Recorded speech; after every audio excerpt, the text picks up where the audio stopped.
Hey everybody, let's jump into lesson 26 by reviewing quickly what we talked about in lesson 25. Remember in lesson 25, we took a quick look at investigating the differences between juncos. Even though they're all one species, they have lots of morphological differences. And so we kind of talked about the ideas, did the same thing happen with these different juncos to result in these different differences the same way that we already know differences have happened between the University of California, San Diego birds and the ones at Mount Laguna. The other thing that we did is we developed a common ancestry model for juncos. We sorted out them by a characteristic. We noticed on a map that the characteristics, the birds with lots of morphological similarities and characteristics, tended to live in similar places on the map. And the ones that lived in very different places had very different morphological features. And so we kind of started to piece together which ones might be more closely related to others based just on the physical features and what we know about natural selection. So as we jump into lesson 26, we're trying to figure out the really important piece is if the campus juncos are actually a separate species from the mountain juncos. Remember in lesson 25, the one reason that those birds were identified as a single species was because they can interbreed, and their interbreeding results in offspring that survive and are fertile, meaning their offspring, even though they're hybrid, are then able to reproduce as well. We talked about species like ligers that happen sometime in captivity, where lion and a tiger are able to interbreed, but their offspring are sterile. So we don't consider them the same species. Even though they can produce offspring, their offspring aren't able to reproduce because they're close enough genetically to reproduce, but they're different enough that there's something that keeps them from breeding, and so for their offspring from being able to breed. And so we look at that to say, you know what, these are definitely not the same species. Remember really quickly that these are chromosomes. Every organism has a different number of chromosomes. This happens to be a human chromosome model with 23 pairs of chromosomes for a total of 46, even though different species have different numbers of chromosomes. And they all are aligned in pairs, where where one of each pair or half of the total comes from one parent and the other half comes from the other parent. Remember, on each chromosome are different genes, and the different versions of those genes are called alleles. Now, if I'm looking for a particular trait, for example, if I was looking at eye color in humans, regardless of the human that I'm looking at, and regardless of what eye color they have, whoever I'm looking at, whatever human on Earth I'm looking for, their gene for eye color is going to be on the same chromosome pair in the same place as everybody else. What will be different are the allele combinations, the versions of the genes that are on those chromosomes. And so we started off this lesson by trying to identify and using DNA evidence to determine which of the males in an area, in a population that are sampled, which of the males is the father and which ones are not the father for a female junco and her offspring. So by looking at this model, we're able to identify. So first we looked at the offspring, and we saw that the offspring has a set of combinations that are different than the mom. The mom passed on half of her alleles onto the offspring. And by doing some comparison, we were able to see that the offspring had to have gotten for for gene A on the first pair of chromosomes, that the mom passed on the A3 version. And in the second gene, in the second chromosome, mom had to have passed on the B3 version. And we weren't sure about C because mom has both versions and so does the offspring. That means that the father of this offspring had to have passed on the A4 and the B1. As we went through all of our samples, first we eliminated all of the candidates that could not have been the father due to not having the A4 version to pass on to their offspring. And that eliminated male 1, male 4, 6, 7, 11, 12, and 14. That left us with just a few, But again, that's about half. So we looked at B. We know that the father had to have had the B1 version, B1 allele of the gene. And so we are looking through and B2 is out. Sorry, male 2 is out. Male 3, possibility. Male 5, out. Male 8, 9, and 10 also are not candidates. Male 13 and male 15 also not candidates. And so that leaves us with male 3. Male 3 is the father. The other thing we were able to tell is to then go back in and see, well, the male only has 4 chromosome for the third gene, for the C gene on the third chromosome pair, that the father only could pass on C4. So we know that the C4 for that offspring came from the father, and the mother, in fact, passed on the C3 allele of the gene. We then went through and we looked at to see if any versions of the alleles are missing for any of the populations. We saw that for population A has all 4 versions has all 4 alleles for all 3 genes. Population 2 was missing the A2 allele from the first chromosome pair, but had all 4 alleles for B and C. And population 3 was missing an allele.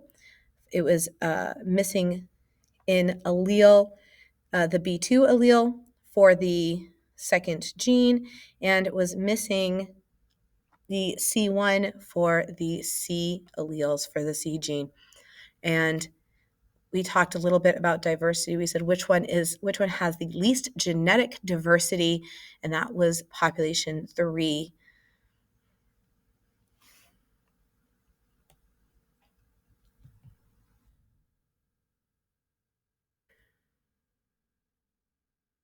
So then we talked with a partner really quickly, and we talked about the ideas, well, how could we use this to determine if a baby bird, if we go up to the mountains, we see a baby bird or a baby bird on the campus, how do we know which father is the father?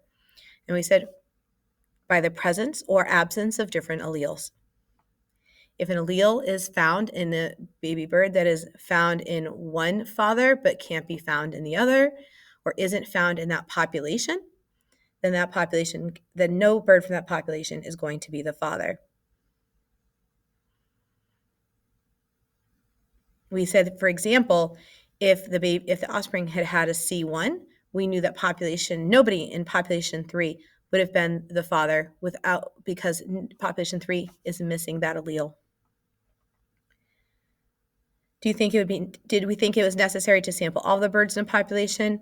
Just like we need to with the bacteria, we don't need to sample all the birds in a population, but we need to sample enough that we know how common different alleles are within a population. We need to know if this allele is a common allele or rare allele, or if it's missing altogether.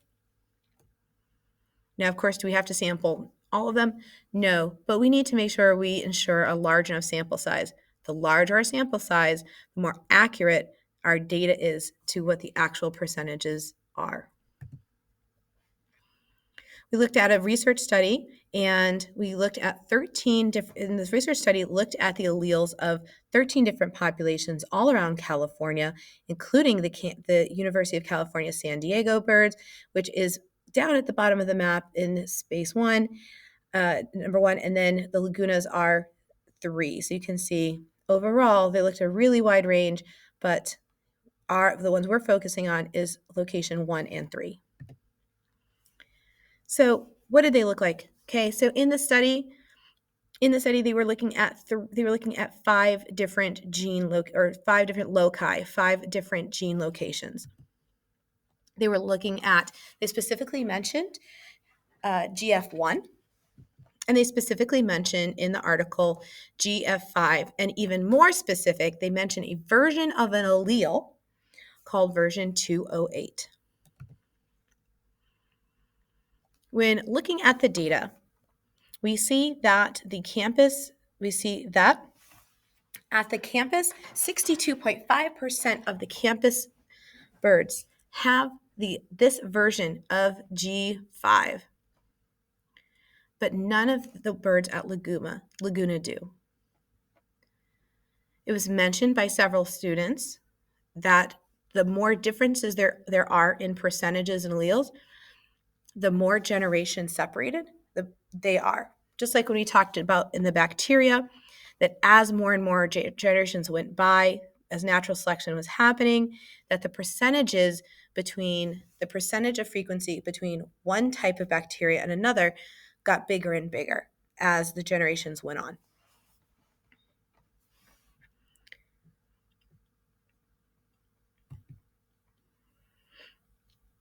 What are some other findings? So we can also break it down. There was also some information. So besides the fact that a huge amount of the campus population has this version of this allele and none of the Laguna does, in other four genes, it was shown that there are less alleles, there's less genetic diversity among the campus juncos. For example, when they talked about gene 1, that there are only 12 alleles present in this campus population, but the Laguna has 22 alleles. A lot of students made a really good observation that when there's a lot of difference in variation, then that probably means that they are less related, that the populations are separated, because if they were breeding together, then they would have similar numbers of alleles.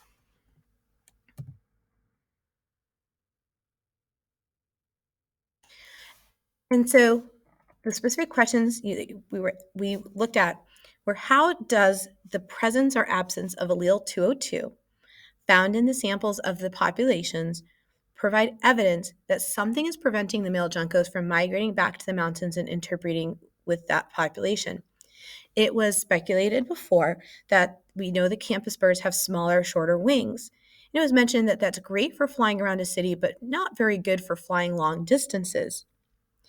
Allele 208 provides evidence that they're not migrating back for some reason, because most of the birds, or 2/3 of the birds at the campus, have allele 208.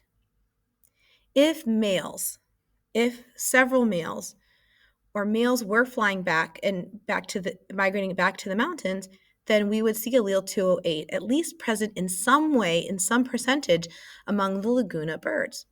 But because it's completely absent, that tells us that gives very good evidence that male juncos are not breeding with the females in that population during their breeding season. And the other question we looked at was, how does the continued absence of alleles among the campus population, continued absence meaning those alleles are not there and they haven't re-entered into the population, how does that help support the claim that there's been very little or no crossbreeding between males from the mountain and females since the founding event? Now, question 5 is talking about how come the males from the campus aren't going to them. How do we know that the campus males aren't going to the mountains? And question 6 is saying, how do we know that the mountain males aren't going to the campus? Well, we know that the mountain males have a lot more alleles, a lot more genetic variation in 4 of the 5 genes. The example they gave us was GF1, or gene 1. If the birds with more alleles and lots of genetic variation were mating with the females on campus, then we would expect the alleles from the mountain males to be in the campus population. Those alleles would be passing on to offspring, but they're not. So both of these provide evidence that the males of each population are staying in their places. The males from the campus are staying at the campus, and the males from the mountain are staying at the mountain for the breeding seasons. So the next thing that we want to ask is, we know that DNA is passed from parent to offspring in sexually reproducing organisms, and it's assumed that all of the DNA that a child inherits is 100% identical to the DNA found in the mom and dad, 50% from each. What we're going to explore in the next lesson is our response to this. Do you think it is ever possible that a child ends up with some DNA, some gene, that isn't completely identical to the DNA of either of their parents?